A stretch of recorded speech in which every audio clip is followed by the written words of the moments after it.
Esta manhã, Senhor, é muito maravilhosa e nobre, porque é a Tua graça que nos sustenta e nos reúne aqui. Eu só tenho que Te louvar, Senhor, por essa igreja, por esses irmãos tão queridos, tão benditos.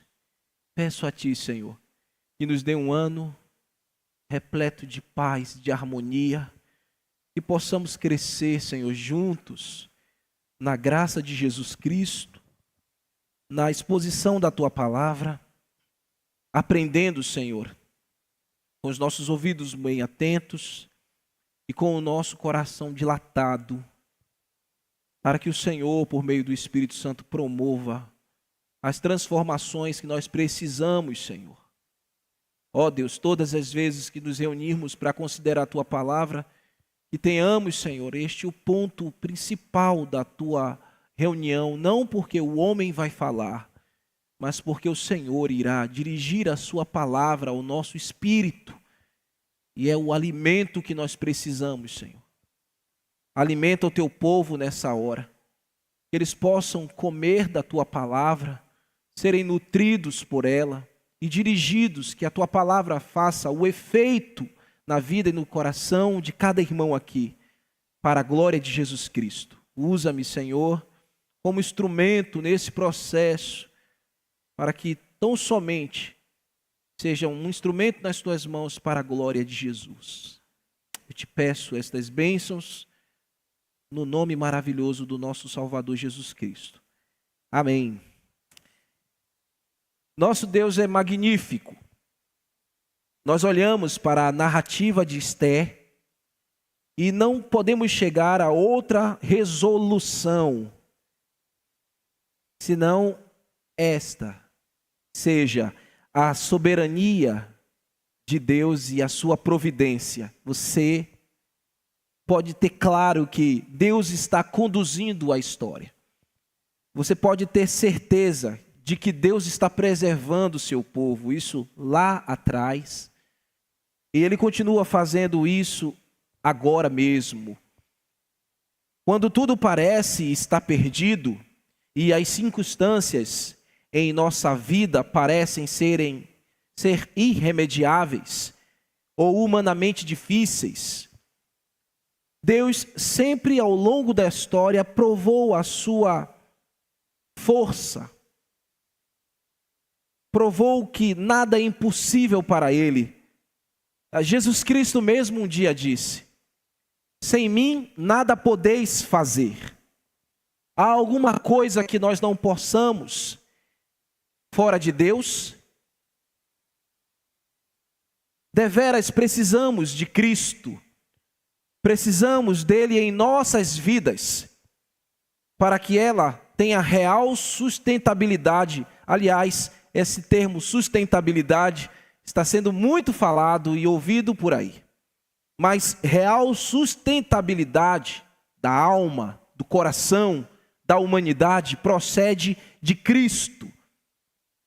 Cristo é a explicação quando o impossível se torna possível.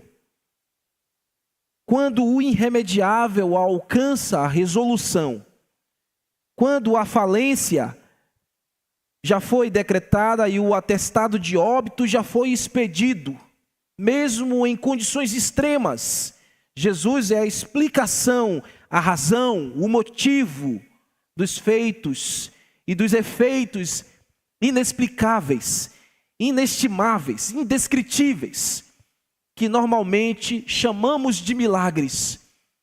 Eu desejo que você viva muitos milagres no ano de 2025, mas você vai ter a conclusão e a resolução que tudo veio de Cristo, que tudo veio de Jesus, não veio da sua força, da sua habilidade, vem de Jesus, os feitos e os efeitos humanamente impossíveis.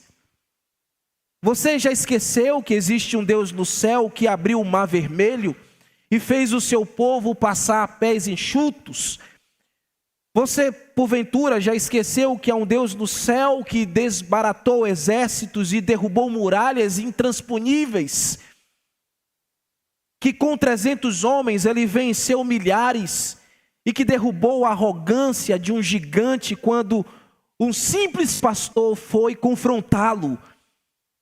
Você já se esqueceu que ele proveu uma arca para salvar uma família, quando naquela calamidade de um dilúvio arrastou todo o restante da humanidade? Se Deus salvou uma família em uma arca, Ele pode também operar essa obra na sua casa, na sua família, querido. Você já se esqueceu que Ele feriu o seu povo? Que Ele enviou o seu povo à escravidão, ao exílio, mas com a sua forte mão os libertou e os trouxe de volta à sua terra? Porventura você já esqueceu que Deus pode mudar o coração e a história de qualquer um? Mesmo aquele que você já desistiu, mesmo quem você já não tem mais nenhuma esperança, Deus pode fazer isso porque Ele é bendito e Ele faz milagres. Ele é especialista em fazer milagres.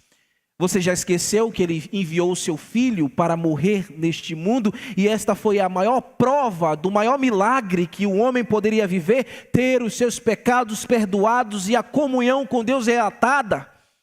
Isso só pode ser feito em Jesus, só pode ser feito nele. Sim, nosso Deus é soberano, nosso coração precisa ter isso fluente em nós. E não há outro Deus como o nosso Deus, o Deus dos exércitos. E Isaías diz em sua palavra, no capítulo 14, versículo 5, que Deus, este Deus poderoso, Ele é quem quebra a vara dos perversos. Ele é quem tira a autoridade, o cetro dos dominadores. Em Daniel, que é um texto contemporâneo a Esther, em uma certa medida, no capítulo 2, verso 20 ao verso 21, o profeta Daniel disse: seja bendito o nome de Deus, de eternidade em eternidade, porque dele é a sabedoria e o poder.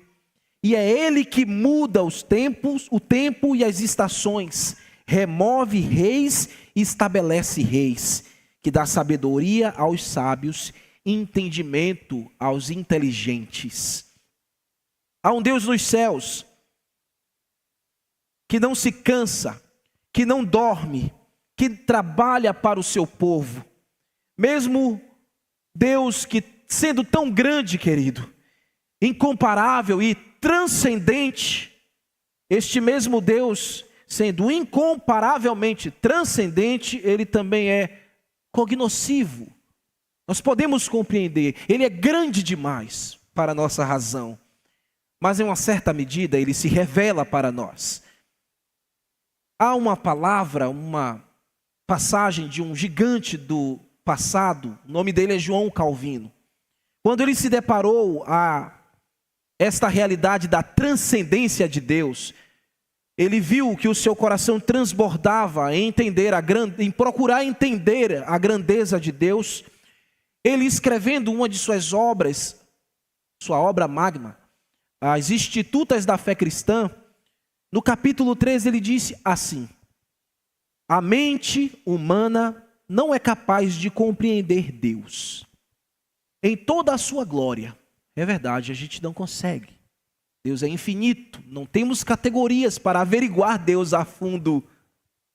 Só quem conhece Deus profundamente é o Espírito de Deus. Assim como o nosso espírito é que conhece as nossas profundezas. Eu não consigo ver o que está no seu coração. Você sabe o que está aí dentro. E ele continua dizendo: mas ao mesmo tempo, ele nos oferece conhecimento suficiente de si mesmo. É Ele que nos dá a condição de entendê-lo, mesmo que não na sua plenitude, mas Ele é que nos capacita a compreendê-lo, para que possamos adorá-lo, nos relacionarmos com Ele. Essa palavra de João Calvino. Há um outro gigante também, queridos, no passado, que viveu no século IV, Agostinho de Hipona. Ele afirmava que Deus é misterioso e que é infinito para os homens, mas ao mesmo tempo Ele oferece conhecimento suficiente de si, para que nós nos deleitemos aqui e para a eternidade. Então Deus se importa com os que são seus, por isso Ele se revela a nós. Como aquele que escolheu, com aqueles que Ele escolheu, Ele quer ser imanente, Ele quer se manifestar e se revelar e trazer presente salvação a cada um de nós. A essência da teologia, irmãos, do conhecer a Deus, ela encontra equilíbrio nisso, na transcendência de Deus, que é um Deus intransponível, gigante, incompreensível, a sua incompreensibilidade, mas também a sua imanência. É este equilíbrio, o fato de que Ele se revela e interage em nosso meio para nos salvar. Isso é maravilhoso. Mas a gente tem visto isso aqui no livro de Esther, essa narrativa clara, neste livro da soberania e da providência divina. E neste relato, nós encontramos algo que contraria as filosofias do mundo. Nós não estamos vendo aqui um Deus como o deísmo do passado, no século 17 e 18, era uma doutrina filosófica que dizia, meus irmãos, que Deus era uma espécie de relojoeiro que construiu todas as coisas visíveis e que deu corda, como um relojoeiro dá corda a um relógio no passado, e naturalmente permitiu que as coisas que Ele criou se perpetuassem naturalmente e se desenvolvessem naturalmente. Nós sabemos que não é assim.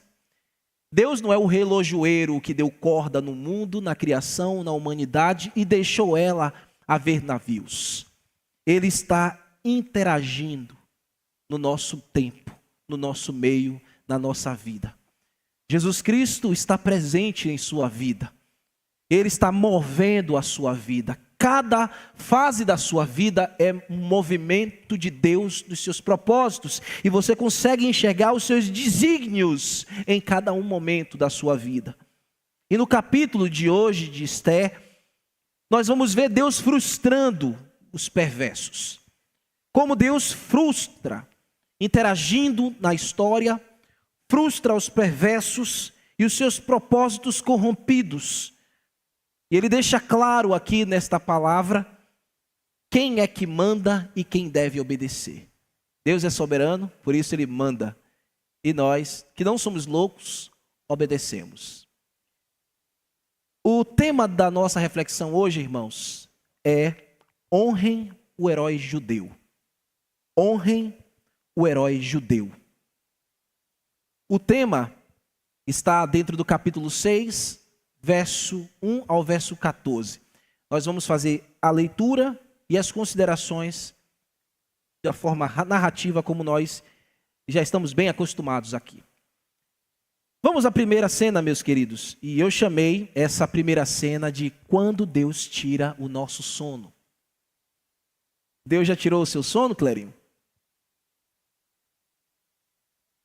Deus já tirou o seu sono, irmã Elianai? Quando Deus tira o nosso sono. É o verso 1 ao verso 3. E retrata um quadro de insônia. Xerxes, ele está acometido de uma insônia. Depois que ele saiu de um banquete, o banquete da rainha Esther, que havia sido feito em sua homenagem. Quando Deus tira o nosso sono. Veja o verso 1. Naquela noite o rei não pôde dormir. Então mandou trazer o livro dos feitos memoráveis e nele se leu diante do rei. Achou-se escrito que Mordecai, Mardoqueu, é quem havia denunciado a Bigtan e a Teres, os dois eunucos do rei, guardas da porta, que tinham procurado matar Assuero. Então disse o rei, que honras e distinções se deram a Mordecai, e por isso nada lhe foi conferido, responderam os servos do rei que o serviam. Meus irmãos, duas coisas eu quero pensar introdutoriamente com vocês sobre o ponto de vista dentro desta cena. Assuero havia acabado de chegar de um banquete onde ele havia comido muito finas iguarias, consumido as melhores bebidas. Então, em um primeiro ponto de vista, os melhores vinhos oferecidos a ele, em sua homenagem, com certeza ele bebeu demais, era o seu costume. Como nós costumamos dizer, fulano bebeu até cair. Neste ponto de vista, naturalmente, Xerxes não teria nenhuma dificuldade para dormir. É ou não é verdade? Ele deveria ter chegado cansado. Ele deveria estar incomodado. O ponto de vista seria que o rei estivesse inquieto, então, de certo modo incomodado, em um nível de ansiedade. Essas coisas tiram o nosso sono. E muitas vezes é Deus se movendo, tirando nossos sonos e usando estas coisas para nos dirigir à sua vontade. Afinal, contextualmente, ele poderia estar mesmo ansioso, ele poderia estar inquieto, porque a sua rainha havia arriscado o seu pescoço, entrado à sua presença sem pedir com brevidade. E o rei lhe concedeu o favor que ela se apresentasse diante dele. Conjectura ou não, meus irmãos, sendo que ele estivesse bêbado e mesmo assim não dormiu, ou que ele estivesse inquieto, ansioso em saber o que a sua esposa tinha para dizer, conjecturando estas coisas ou não, o ponto de vista aqui é certo. Uma coisa, foi Deus quem tirou o sono de Xerxes. Nós não podemos olhar para isso aqui como uma casualidade humana, meramente natural. Foi Deus que tirou o sono de Xerxes. E mais uma vez, a gente vê Provérbios capítulo 21, versículo 1, sendo tão maravilhoso e se cumprindo. Lá está escrito, como ribeiro de águas, assim é o coração do rei na mão do Senhor. O coração de Xerxes está na mão de Deus. Deus tem o coração de todos os homens em suas mãos. E Ele pode tirar o sono de quem Ele quiser. Ele pode tirar o meu e o seu sono. Ele pode tirar a mim e a você do nosso comodismo. Talvez Deus está tirando o seu sono para você sair da posição onde você costuma ficar. Desligado, desligada, ansioso, ansiosa. Como o ribeiro de água é o seu coração na mão de Deus. Agora Deus fez isso, contrariando qualquer efeito natural. E revelando a sua vontade e soberania na história.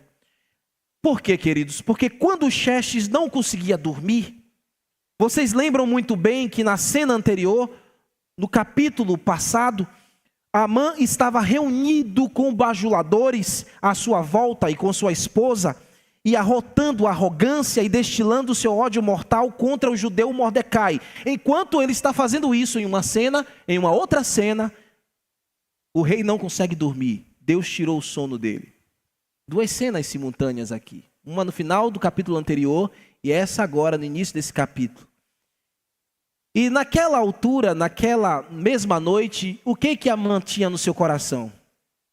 Ele tinha o desejo de levantar uma forca de 22 metros, equivalente a um prédio de 8 andares, e nela fosse completamente destruído.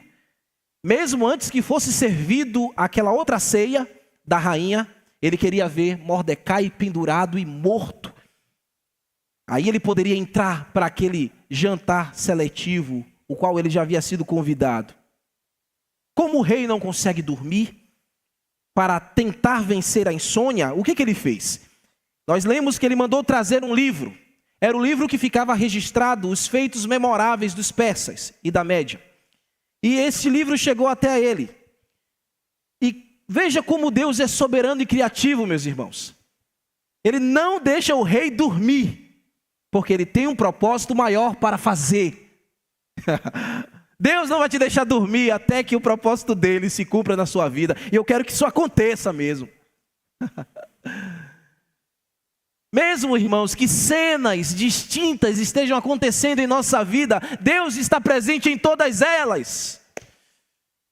Deus está vendo tudo, os seus olhos estão em toda a terra, contemplando os corações de todos os homens. Ele sabe o que se passa no seu coração agora, enquanto você está orando, está ouvindo essa mensagem. Outras pessoas estão trabalhando talvez ao seu favor, ou contra você. Deus está vendo tudo, querido.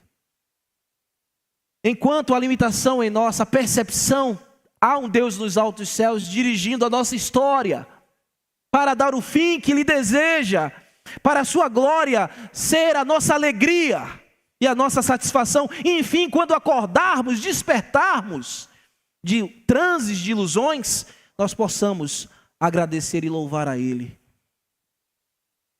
E é lá no palácio, no meio da noite, no meio da insônia, provocada por Deus, que o rei começa a ouvir os registros.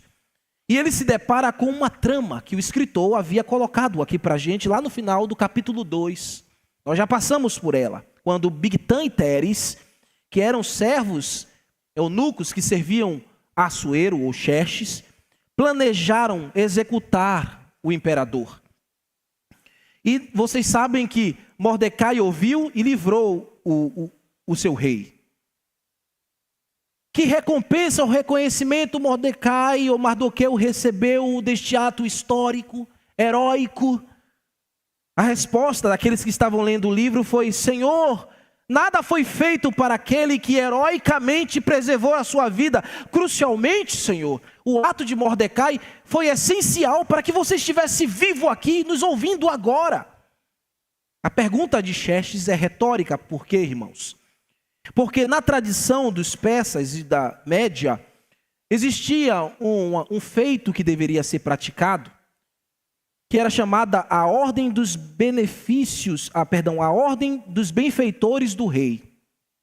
Era um feito chamado a ordem dos benfeitores do rei, que consistia em recompensar de modo sobejante. Não era de pouca forma, não. Deveria ser algo sobejante.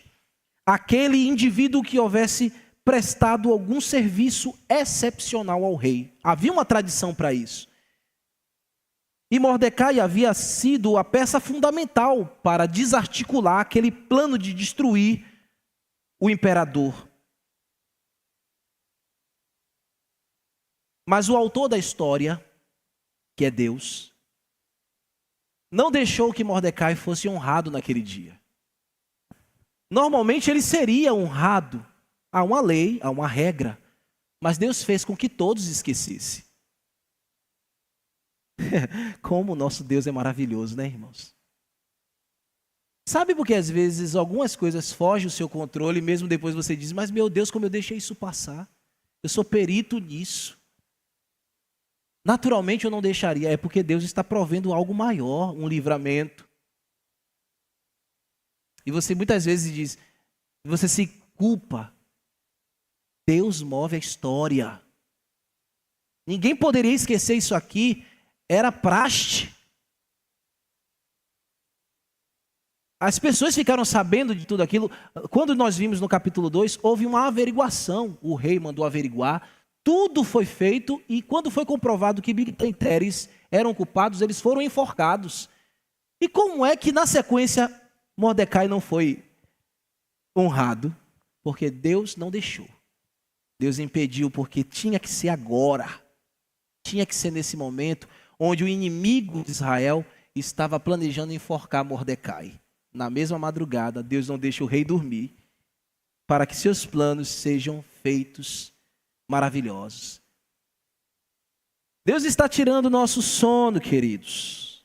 E isso não é mera coincidência. Isso significa e se chama providência. Quando Deus tira o seu sono, é providência. Muitas vezes a providência a qual nós estamos passando, quando Deus tira o nosso sono e nos deixa inquietos e por vezes agitados, é porque Ele quer revelar os seus propósitos maiores em nossa vida de maneira e a maneira como Ele opera ao nosso favor. Você se sente incomodado com algo? Talvez seja Deus tirando você da sua posição de acomodação, para que você possa se mover, se movimentar para o centro da vontade de Deus. Em muitos quadros da vida, essa providência ela pode se manifestar de forma agradável. Deus pode agir a sua providência de maneira agradável, suave e leve. Evidentemente, irmãos, todos nós queremos que seja assim. Que Deus esteja movendo o curso da nossa história de maneira leve, suave, tranquila, e nós possamos ser dirigidos neste rio caudaloso da vida de maneira tranquila, mas nem sempre é assim, irmãos. Há outros momentos em que esta providência virá de forma turbulenta, mas é Deus movendo a história. Ela pode vir por meio de uma enfermidade brutal, ela pode vir por meio de um desemprego que você não esperava. Você estava indo muito bem no emprego, no seu trabalho, e de uma hora para outra a empresa entra em colapso, falência, e você perde sua estabilidade. Providência de Deus. Deus dirige toda a história, é porque Ele quer te levar para um lugar melhor. Às vezes a providência de Deus vai ser você perder para depois ganhar, e ir ganhando progressivamente. Mas porque é melhor você ter pouco do que estar no muito perdido. É a providência de Deus, que muitas vezes vem de forma sofrível, muitas vezes vem naquilo que chamamos de a vontade de Deus, que nós não queremos que seja feita, porque a nossa vontade quer ser melhor e maior do que a de Deus. Mas não será assim. Quem é o primeiro na sua vida? Quem é o primeiro na sua vida? É Deus. Muitas vezes Ele vai te machucar, Ele vai fazer doer, Ele vai espremer o pulso, e Ele vai apertar, você vai gritar, e Ele vai tirar até o carnegão sair, porque Ele quer o seu bem. E para que você veja que tudo isso está corroborando para o seu desígnio, para que você veja e seja completo em Deus, é necessário, meu irmão e minha irmã, muitas vezes Deus tirar o nosso sono,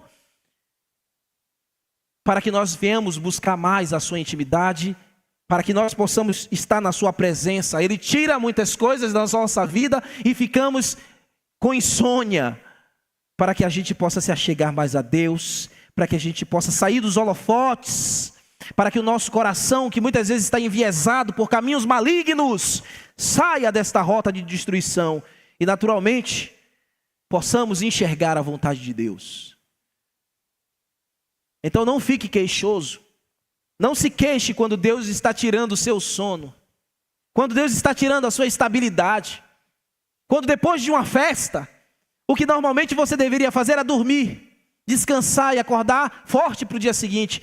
E às vezes você passa a noite em claro, mas é porque Deus está querendo lhe mostrar que você precisa crescer, que você precisa melhorar, que você precisa ser transformado, que Deus precisa agir na sua vida e mudar o seu coração.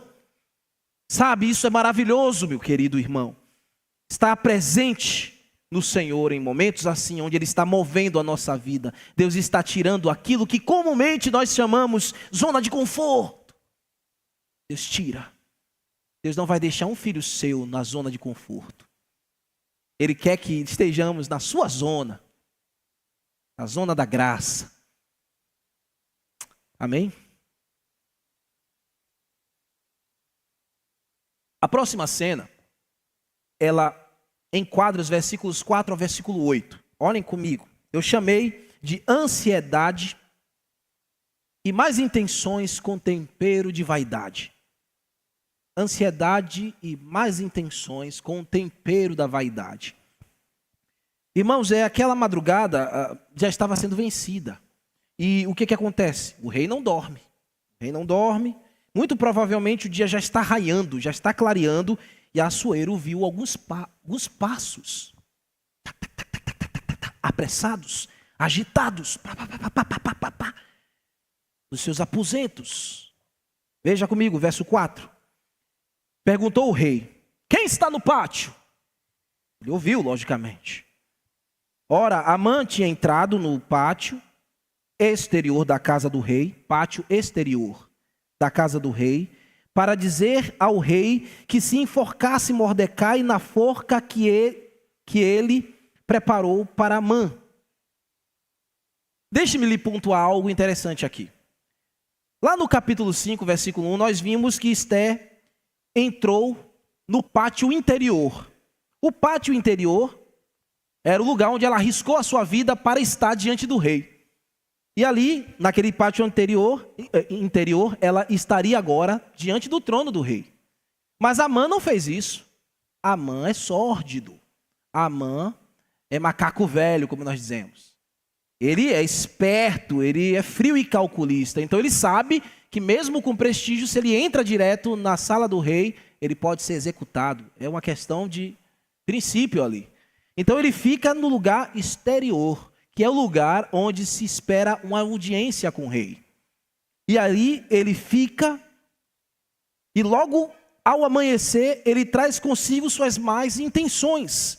Ele estava tão afoito que ele nem deixou o dia amanhecer direito. Ele foi correndo e não dormiu direito. Na pior das hipóteses, ele nem dormiu direito. Se ele não dormiu direito. E aí ele entra, depois de ter passado talvez a noite em claro, e essa resignação, depois, ele traz consigo todo o ódio e o desejo de extermínio aos judeus. Mas ele quer que morra primeiro Mordecai. E aí ele diz, o rei fala, versículo 5, os servos do rei lhe disseram, Amã está no pátio. Disse o rei, que entre, mandem entrar. Entrou Amã. O rei disse, que se fará ao homem a quem o rei deseja honrar? Então Amã disse consigo mesmo, de quem se agradaria mais o rei do que de mim para honrá-lo? Assim que Amã entrou na presença do rei, ao invés dele colocar o seu pedido de morte a Mordecai, o rei mexeu logo no seu brio. Ele pensava em entrar lá, irmãos, invadindo a sala. Olha, rei, é preciso enforcar um nosso inimigo, Mordecai. Mas antes, quando ele entra na sala do rei, afoito, o rei diz, a quem eu devo agradar? A quem eu devo dar prestígio? E ele pensa, meus irmãos, ele começa a presumir que ele seria essa pessoa. Afinal de contas, vocês lembram? O rei lhe deu o seu anel, lhe deu o maior cargo, e ele talvez tenha pensado, ontem à noite eu estive com o rei comendo com a rainha, e naturalmente ele quer mais uma vez me exaltar. E arrazoando isso no seu coração, levado pela sua vaidade, pincelada com aquele ódio, ele sufocou aquelas palavras que ele queria dizer ao rei e começa a dizer a forma como deveria ser honrado tal homem que ele pensava que era ele. Olha como é que ele vai dizer, verso 7. E respondeu ao rei, quanto ao homem a quem agrada o rei honrá-lo, pensando que era ele, tragam-se as vestes reais e que o rei costuma usar, e o cavalo em que o rei costuma andar montado, e tenha na cabeça a coroa real. Entregue-se as vestes e o cavalo nas mãos dos mais nobres príncipes do rei, e vista delas aquele a quem o rei deseja honrar. Levem-no a cavalo do rei, pela praça da cidade, que é a cidadela de Suzã, e diante dele apregoem, assim se faz ao homem a quem o rei deseja honrar. Oh, meus irmãos, quanta hegemonia e audácia. Amã está tão inflado que é isso que ele estava pensando. Só me falta o trono real. Pensando que, exageradamente, supostamente, ele deveria ser honrado dessa maneira. E talvez ele queria mesmo. Não é errado até a gente pensar que ele quisesse o trono. A gente pode imaginar isso. Assentar-se no trono real era o que ele desejaria. Usar a roupa do rei, a coroa do rei. Olha a ideia que ele transmite para o rei. Ele queria aquela opulência toda e o seu nome aclamado. Até que veio o que eu chamo de o soco no estômago. Cuidado com o que você deseja.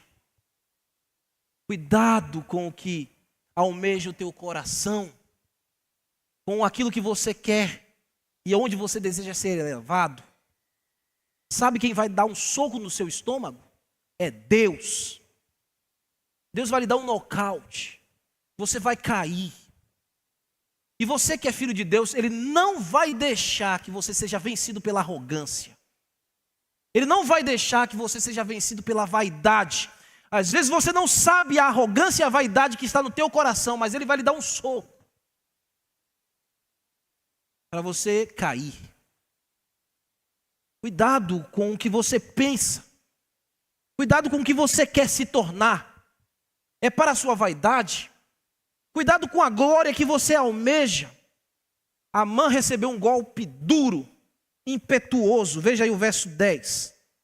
De bate pronto o rei lhe disse. Quando ele disse, faça tudo isso a quem o rei quer agradar. Ele pensava que era ele. Aí o rei, usado por Deus, lhe dá um soco no estômago.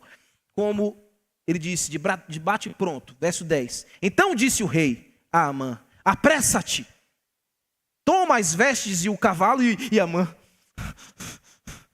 toma as vestes e o cavalo e faz assim ao judeu Mordecai. Puf. O quê? Que está assentado à porta do rei, e não omitas coisa nenhuma de tudo o que disseste. Você vai fazer impecilitre, assim mesmo. Tudo que você disse, Amã, faça a Mordecai. Amã, Assuero não sabe a rusga de Mordecai com Amã. Foi um verdadeiro soco na boca do estômago de Amã. Aí vocês, eu queria que isso acontecesse mesmo, esse miserável. Eu posso imaginar o desconforto, disfarçado. Eu posso imaginar a decepção tendo que ser dobrada. Os orgulhosos precisam fazer isso para disfarçar o seu coração.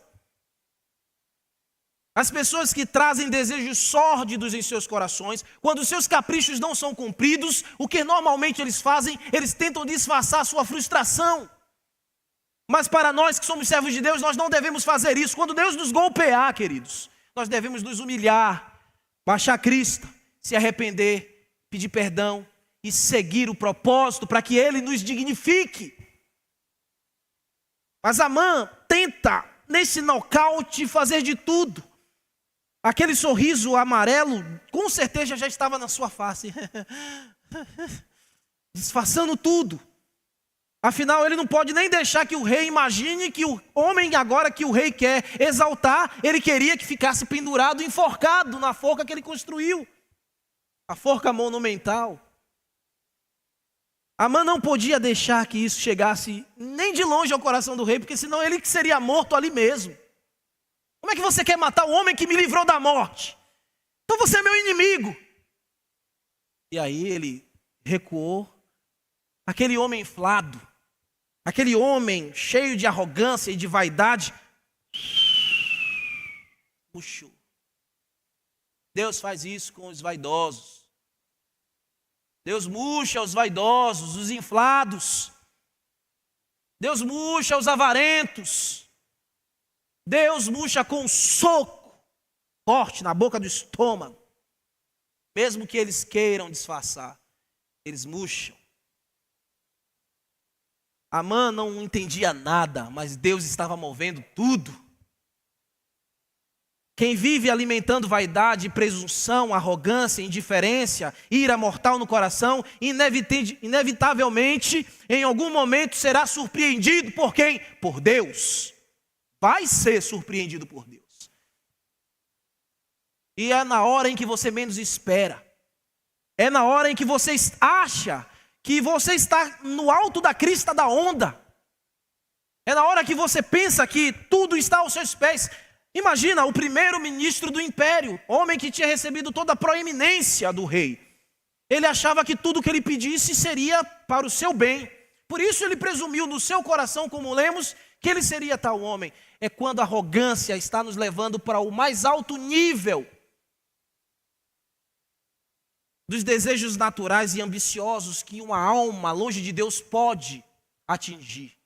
É nessa hora que Deus muitas vezes entra e destrói esses nossos castelos. Ele leva o soco na boca do estômago, como eu estou dizendo, e ele deixa aquele lugar humilhado. A próxima cena eu chamei: o herói, enfim, é honrado e o inimigo humilhado. Quantas reviravoltas, hein, irmãos? Nós já estamos vendo aqui. A vida é feita disso, de reviravoltas. Entra tempo e sai tempo, nasce sol outra vez. E a vida é feita de reviravoltas. Verso 11. Isso aqui é muito mais do que um enredo hollywoodiano, né? Mais que melhores filmes que a gente possa assistir. Versículo 11. Amã tomou as vestes, o cavalo, vestiu a Mordecai e levou o cavalo pela praça da cidade e apregou diante dele: assim se faz ao homem que o rei deseja honrar, assim se faz ao homem a quem o rei deseja honrar. É este que é o homem proeminente, é ele que o rei deseja satisfação. Mordecai, o judeu, o herói. A imagem de que Amã tinha era o seu inimigo pendurado e não montado e honrado em um cavalo do rei. Ele queria que todo mundo visse, naquela manhã, Mordecai pendurado e morto na forca de 22 metros. Mas o que as pessoas estão vendo? O judeu sendo honrado. Para eles, irmãos, é algo muito controverso, podemos dizer paradoxal, porque um decreto já havia sido expedido que todos os judeus seriam mortos e foi chancelado com o anel do rei. Como agora um judeu está sendo honrado dessa maneira? O desejo de Amã era que dissessem assim: o fim de todos deve ser com Mordecai pendurado na forca. Quem não reconhecer a autoridade de Amã deve ser morto. Olha como esse miserável judeu foi destruído. Ainda aguarda a maior desgraça a todos os judeus. Poucos dias nós vimos aquele homem que está pendurado, gritando e lançando cinzas na sua cabeça e pedindo socorro. Olha o fim dele, cruel, terrível. O rei destrói aqueles que são seus inimigos. Realmente os israelitas são inimigos do rei. Mas não foi nada disso. O que o povo foi celebrando a passagem de Mordecai. Ao final da procissão, Mordecai não voltou para a sua casa para se vangloriar. Ele voltou para o seu lugar com um coração humilde. Ele voltou para o seu lugar, mas Amã correu desmoralizado para casa. Quando o texto que lemos fala que ele correu para casa coberto a sua cabeça, aquilo ali significa que é humilhação. Ele se sentiu muito humilhado e desmoralizado. E ele correu para casa. A última cena, verso 13 ao verso 14. Amã está desolado, ele está vendo o seu prédio desabar. Ele não viu a forca desabar. Quando ele olhava para a forca, irmão, porque a forca estava erguida, sabe, Clarinho? Estava lá, 22 metros de altura, um prédio de 8 andares. Todo mundo parava e dizia: para que uma forca dessa? Ele queria dar a resposta no final do dia. Era para colocar o judeu, e nós vamos destruir todos os judeus. Mas agora ele está em casa, conversando com os seus bajuladores, e olhava para a forca que ele mandou levantar e dizia: o que aconteceu? Veja aí o verso 13. Quando ele chegou em casa, contou Amã a Azeres, que é sua mulher, e a todos os seus amigos tudo quanto tinha lhe sucedido. Ele agora está, depois daquela noite, conversando com os seus bajuladores, e olha o que esses bajuladores, que o texto diz que alguns conselheiros deles, começa a dizer para ele. Veja a parte B do verso 13. Então os seus sábios e Zera, sua mulher, disseram: se Mordecai, perante o qual já começastes a cair, e é da descendência dos judeus, não prevalecerá contra eles, antes certamente cairás diante deles. Sabe o que eles estão dizendo aqui? Esses bajuladores ou esses sábios geralmente tenha sido aqueles que jogaram sorte. Lembra no capítulo 3 que eles lançaram sortes para escolher o dia da morte dos judeus? Talvez sejam esses mesmos. Eles estão dizendo assim, olha, desista disso. Cai fora disso, Amã. Sabe por quê, meus irmãos? Vocês lembram? Talvez eles tinham alguma informação. Amã era descendente de Agag, que era rei, descendente dos amalequitas. E na história, os amalequitas foram destruídos pelos hebreus. E na história, o rei, antes de Davi, me ajuda? Fugiu. O rei Saul, obrigado. O rei Saul, antes de Davi, não é Salomão não, viu? O rei Saul tinha que destruir Agag e não matou. E quem foi que matou Agag? Samuel, o profeta Samuel. Então, historicamente, os hebreus sempre venceram. É o que eles têm em mente aqui. É tipo um presságio. Cai fora, Amã. A destruição está chegando. Eu estou caindo fora. Lá no passado, os hebreus destruíram os amalequitas. Lá no passado, aquele a quem você ascendeu foi destruído pelos judeus. Se este Mordecai é de fato judeu, você também vai cair. Você também será destruído. Enquanto eles estavam falando ainda e discutindo, e Amã olhava para a forca e não entendia esse presságio, essa loucura, e ele perdido, ele olhando para a forca, ouvindo aquelas palavras, entra os eunucos do rei. Veja aí o verso 14. Falavam eles ainda com ele, chegando o eunuco do rei, os eunucos do rei, e apressadamente levaram Amã ao banquete que Esté havia preparado. Aqui é a transição para as cenas dos próximos capítulos. Agora deixe-me fazer só uma aplicação final, queridos.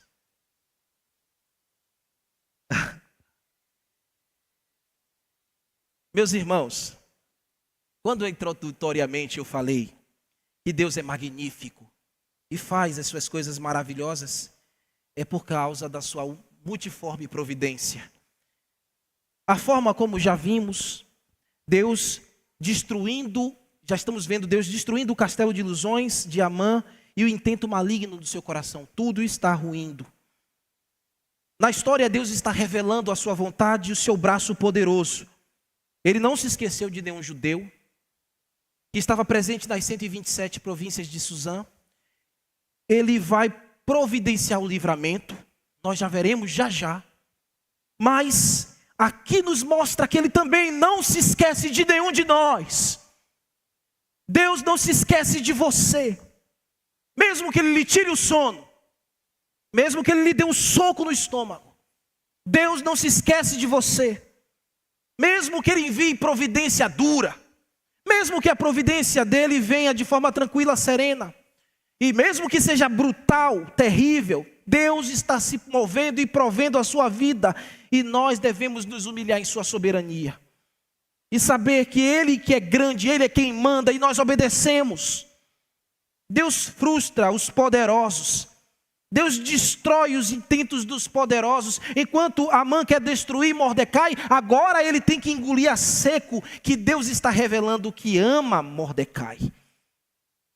Na terrível providência, irmãos, ou na providência suave, todos verão que Deus te ama, que você é bem-quisto por Deus, que Ele protege a sua vida, zela, guarda a sua vida e lhe conduz para a sua vontade, mesmo que você esteja agora inquieto, mesmo que você agora esteja ansioso, frustrado, mas como servo de Deus, Deus tem um caminho para você melhor.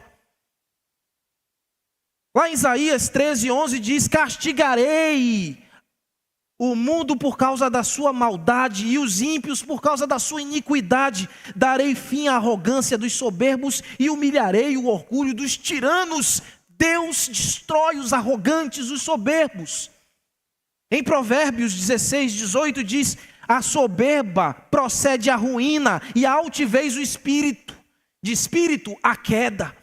Oh, meus irmãos, nós não podemos ter a caricatura de Amã como exemplo para seguirmos. Não permita que o seu coração fique inflado pela vaidade, pela fama, pelos bajuladores.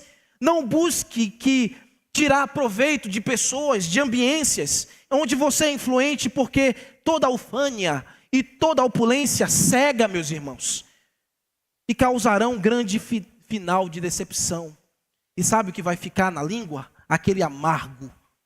Aquele gosto amargo na língua, chegando ao paladar, que é difícil de disfarçar. Temos que ser como Mordecai ou Mardoqueu. Quando honrados, voltarmos para o nosso lugar de humildade. E não sair por aí aclamando que agora o rei me quer bem. Ele não fez isso. Ele voltou para o seu lugar de humildade. Toda vez que Deus te honrar, toda vez que Deus te exaltar, toda vez que Ele tirar você do seu sono e trabalhar em você, mesmo que seja de forma dura, quando Ele te levantar, volte para o lugar da humildade. Volte para o caminho da humildade. Logo depois de todas essas aclamações que você possa viver, reconheça que a glória é de Deus. Mordecai voltou para o lugar da humildade porque ele sabia que aquela glória que ele recebeu era passageiro, mas que Deus tinha um livramento maior para fazer ainda no meio do seu povo. Toda a glória desse mundo é passageiro, querido.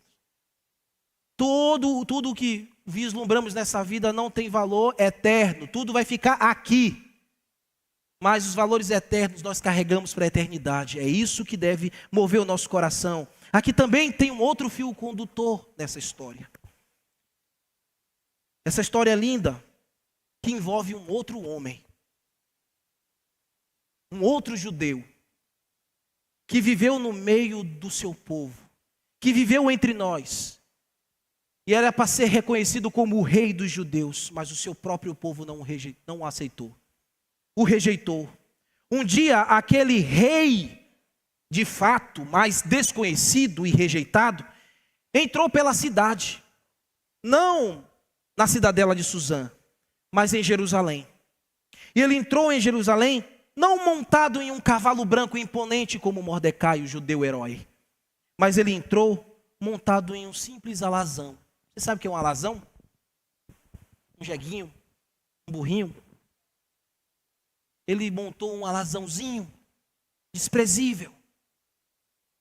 E quando ele entrava, não com vestes reais, e não montado em cavalo branco, o que as multidões diziam? Hosana, filho de Davi, salva-nos, Hosana. Mas essa mesma multidão, e muitos que estavam dizendo salva-nos, foi os mesmos que uma semana depois, viu este rei crucificado. Foi os mesmos que estavam dizendo, crucificam, crucificam, destruam. Muitos não reconheceram que aquele que entrou montadinho em um alazão, curou muitos, expulsou demônios, curou a todos que estavam oprimidos pelo diabo. Ele multiplicou pães e peixes, curou aleijados, cegos, convidou muitos à salvação. Muitos não quiseram lembrar que o Espírito Santo estava movendo ele em tudo que ele faz, em tudo que ele fazia. O verdadeiro herói dos judeus foram rejeitados. Mas ele é o nosso verdadeiro herói. Não deram para ele uma coroa, como deram a Mordecai, uma coroa de glória, mas deram a ele uma coroa de espinhos. Para este rei que entrou em Jerusalém montado em um jeguezinho, prepararam para ele um madeiro ao qual ele levou os nossos pecados. Mas este mesmo que foi dependurado não em uma forca, mas em uma cruz, uma bendita cruz para o perdão dos nossos pecados. Ele mesmo disse, quando eu for levantado, eu atrairei todos para mim. Ele atraiu e continua atraindo corações para ele. Ele é o nosso verdadeiro herói que cura as nossas mazelas, que no lenho daquela cruz carregou sobre si toda a nossa vergonha. Mordecai não foi para o madeiro, Mordecai não foi para a forca, mas Cristo foi para a forca, Cristo foi para o madeiro, para ali pagar os nossos pecados, retirar a nossa mesquinhez, a nossa vaidade, a nossa ufanha, a glória deste mundo e nos entregar às portas do céu. Ele mesmo venceu a morte, ressuscitou, venceu o inferno, foi crucificado, mas hoje está exaltado nas alturas. E um dia virá, não montado em um jumentinho, virá montado em um cavalo branco. Seus olhos como chamas de fogo, a sua boca uma espada afiada, para destruir os seus inimigos, mas também para salvar o povo que um dia o rejeitou. E das suas coxas estará escrito Rei dos Reis, Senhor dos Senhores. Ele é maior que Amã, é maior que Mordecai, é maior que Xerxes, é maior que todos os poderosos. Nós esperamos a nossa salvação, que procede do nosso herói, Jesus Cristo. Ele deve ser honrado. Quando nós vimos Mordecai sendo honrado, é um presságio que apontava para aquele que deve ser honrado e que esta manhã nós honramos e o honraremos para a eternidade. Um dia voltaremos para ele. Estaremos com ele para a eternidade. Aquele que nos atraiu na cruz, um dia nos trará de volta com ele, para reinarmos com ele neste mundo. Amém e glória a Deus por essa rica promessa. Vamos orar, meus irmãos. Vamos ficar de pé.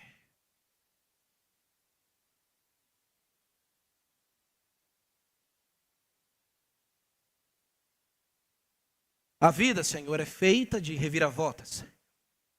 Mas em todas estas idas e vindas, a tua mão está movendo. Cada minuto, instante, segundo. Nossos filhos, nossos cônjuges, todos nas tuas mãos. Família, igreja, trabalho, tudo o Senhor está movendo. O Senhor destrói a soberba dos arrogantes e levanta os humilhados. O Senhor não se esqueceu de nós, por isso aguardamos a pátria celestial. E um dia, Senhor, estaremos governando contigo para a eternidade. Obrigado, Senhor, por este relato tão maravilhoso. E como o Senhor preserva o seu povo. E como o Senhor está preservando as nossas vidas. No nome de Jesus Cristo, aplica, Senhor, todos esses princípios ao coração da minha amada igreja, a tua igreja, que o Senhor comprou e lavou com o sangue de Jesus. Amém.